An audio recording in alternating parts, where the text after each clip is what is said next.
Kala ni Juan, ordinaryong lag lang ang nararanasan niya sa kanyang internet koneksyon ngayong araw. Inakala niyang dadaanin lang sa restart ng modem at pagpukpok sa router ang lahat. Ngunit hindi niya alam, may mas malalim na elementong nakatago sa likod ng screen. Isang sumpa na nagaganap tuwing sasapit ang petsang 0517-0517. Punong-puno na ang memorya. Sumisigaw ang system. Ang catch ay tuluyan ng sinapian. Sa oras ng matinding kadiliman at kawalan ng bandwidth, iisang tao lang ang pwedeng tawagan, ang Certified Network Exorcist ng Octa-Core, si Alvin. Hawak ang kanyang sagradong mechanical keyboard, hinarap niya ang server room kung saan nagtatago ang elemento ng lag. Walang takot, walang urungan, dahil alam niya, kapag hindi ito naayos ngayon, walang makakapanood ng video sa Facebook at YouTube Live. Lumayas ka. ipconfig/flush DNS.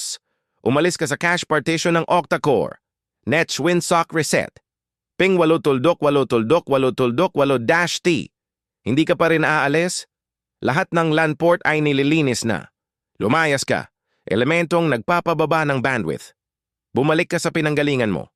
Matapos ang matinding pag-flush ng DNS at paglilinis ng mga LAN port, tuluyan nang napalayas ang masamang elemento ng cache sa buong network ng Octa-Core.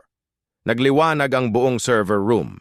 Naging kulay berde ang ilaw ng modem bilang tanda ng tagumpay. Ligtas na ang bandwidth ng komunidad. Ngunit para kay Juan, ang totoong katatakutan ay magsisimula pa lamang.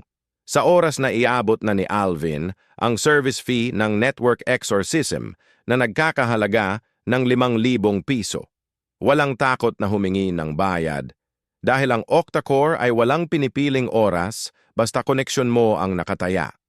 Para sa iba pang kwentong AI creations at mga malulupit na live-action film videos, huwag kalilang i-like, i-follow, at i-share ang ating official Facebook page at mag-subscribe sa Octa-Core Networks. Protektahan ang inyong internet. Huwag hahayaang sapian ang inyong modem.